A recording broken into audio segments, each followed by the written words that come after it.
ప్రధానమంత్రిని కలిశాం, దేశ ఆర్థిక మంత్రిని కలిశాం, చివరికి దేశంలో ఉన్నటువంటి బ్యాంకింగ్ వ్యవస్థకు సంబంధించిన వాళ్ళందరినీ కలిశాం. వడ్డీ గ్రామాల్లో మనకు తెలుసు, ఏమీ లేనటువంటి వాళ్ళు పెట్టుబడి కోసం ఈ వ్యాపారస్తులు పోతే 10 రూపాయలకు 20 రూపాయలకు కోటి దొరికేటువంటి పరిస్థితి ఉంది.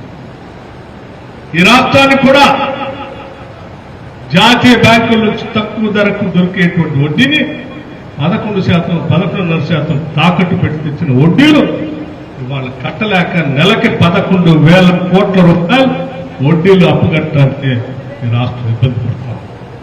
ఇటువంటి పరిస్థితుల్లో బ్యాంకింగ్ రంగానికి సంబంధించిన ఆర్థిక శాఖ మంత్రి గారు, ప్రధానమంత్రి, మిగతా మంత్రులు కలిసి మా రాష్ట్రం అభివృద్ధి చెందాలని తెచ్చిన అప్పులకు సంబంధించిన వడ్డీ రేట్లు తగ్గించే విధంగా రీస్ట్రక్చరింగ్ చేయాలని చెప్పి రాష్ట్ర ప్రభుత్వం ఆలోచన చేసి తిరిగి చివరికి 26,000 కోట్ల రూపాయల్ని 11.5% ఉన్న వడ్డీని కుదించి 8%, 9% తీసుకొచ్చి ఈరోజు ఈ రాష్ట్ర ఆర్థిక పరిస్థితి ఘాట్లో పెడతాం.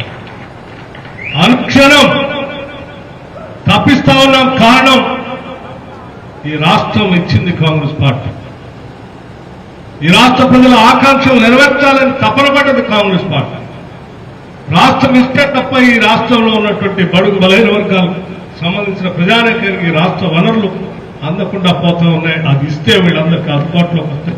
తద్వారా రాష్ట్ర ప్రజలు, రైతాంగ సోదరులు అభివృద్ధి చెందుతారని ఆశపడి మేము ఇస్తే ఆ ఇచ్చిన రాష్ట్రాన్ని ఏదో ఏనగాసి నక్కల పాలైనట్టు పోయిపోయి ఆ టీఆర్ఎస్ కేసీఆర్ కుటుంబ చేతుల్లో పడి ఈ రాష్ట్ర ఆర్థిక వనరులన్నీ విధ్వంసం అయిపోయి, వనరులు పోయి అప్పుల పాలై పాలనా వ్యవస్థ విధ్వంసం అయి అగాధంలో కూలిపోతా ఉంటే ఈరోజు కాపాడే కార్యక్రమం తీసుకొని ముందుకు పోతా ఉన్నాం. అందుకే ప్రతి క్షణం ఉరుకుల పరుగులతో పనిచేస్తా ఉన్నాం. మిత్రులారా, మీ అందరికీ నేను ఒకటే విజ్ఞప్తి చేస్తా ఉన్నాం.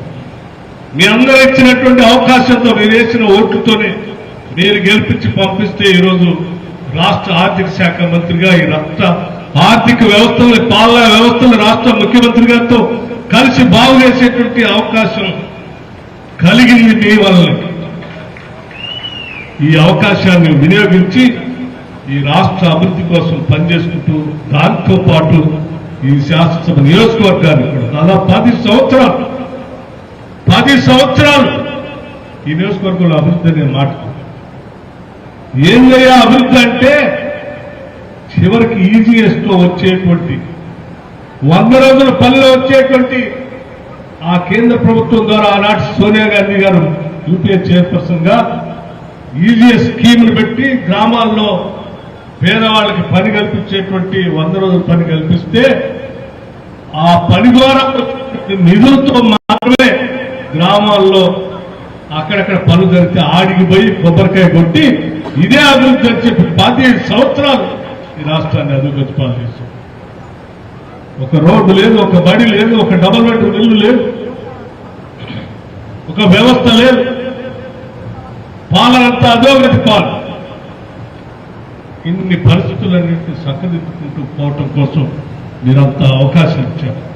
మీరిచ్చిన అవకాశంతో ఈరోజు రాష్ట్ర ప్రభుత్వం కానీ ఈ రాష్ట్ర ప్రజలు కానీ మేము పంపించిన మా శాసనసభ్యుడి రాష్ట్ర పురోగతికి ఉపయోగపడేటట్టుగా పని చేస్తా ఉన్నాడు క్షణక్షణం అని మీరు భావించే విధంగా, గర్వపడే విధంగా ఈ రాష్ట్ర అభివృద్ధి కోసం పనిచేస్తా ఉన్నారని చెప్పి మీ అందరికీ నేను మాటిస్తూ, ఆ చేసే కార్యక్రమంలో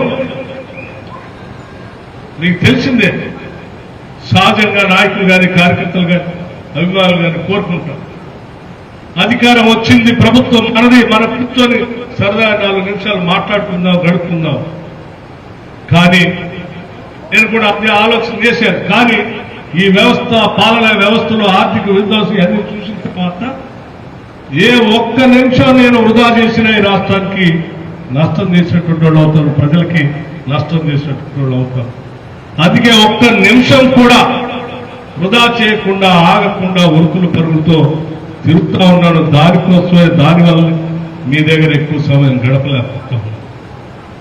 ఏ ఊరు వచ్చినా కొబ్బరికాయ కొట్టి ప్రారంభోత్సవం చేసి ఉరుకులు పరుగులు తేలుతా ఉన్నాను. నలుగురితో కాసేపు కలిసి ముచ్చట్లాడే పరిస్థితి కూడా, సమయం కూడా లేకుండా పోతాం. చేయాలని ఉంది. కానీ ఈ సమయాన్ని ఈ రాష్ట్రానికో ఈ నియోజకవర్గ అభివృద్ధికో వాడితే మీరేసిన ఓటుకు విలువ ఉంటుంది తప్ప నేను ఆ సమయాన్ని ఈ నియోజకవర్గ అభివృద్ధి కోసం రాష్ట్ర అభివృద్ధి కోసం వాడకపోతే మీ ఓటు విలువని నేను తగ్గించిన అవుతాననే ఆలోచనతోనే ఈరోజు ఉరుకులు పరుగులతో ముందుకు వెళ్తా ఉన్నాను. నాతో పాటు మీరు కూడా ఉరకాలి. ఆ గ్రామాల్లో ప్రజలకు ఉన్నటువంటి అవసరాలను దృష్టిలో పెట్టుకుని అటు పాఠశాలలు కానీ రోడ్లు కానీ వ్యవసాయ రంగానికి సంబంధించిన సమస్యలు కానీ సమిష్టి అవసరాల కోసం మండల స్థాయి నాయకత్వం గ్రామ స్థాయి నాయకత్వం ఈ ప్రభుత్వంతో చేయి కలిపి ప్రజల అవసరాల కోసం మీరు కూడా ఉరుకులు పరుగులతో పనిచేసేటువంటి విధానం అవలంబించి ఈ ప్రాంత అభివృద్ధి కోసం సహకరించవలసిందిగా నేను మీ అందరినీ కోరుతా ఉన్నాను. ఈరోజు చేరేటువంటి మిత్రుల్ని ఇక్కడ ఉన్నటువంటి అధికార యంత్రాంగానికి కూడా నేను చెప్తా ఉన్నాను. మనం ఉన్నది ప్రజల జవాబుదారితనంగా ఉంటారు. ప్రజల అవసరాలు తీర్చడానికి ప్రజలు కష్టపడి చెమటొచ్చి చివరికి 100 రోజుల కూలితో సహా పనిచేసుకునేటువంటి ప్రతి పౌరుడు కొనేటువంటి ప్రతి దాంట్లో ఉప్పు కొన్నా పప్పు కొన్నా చింతపండు కొన్నా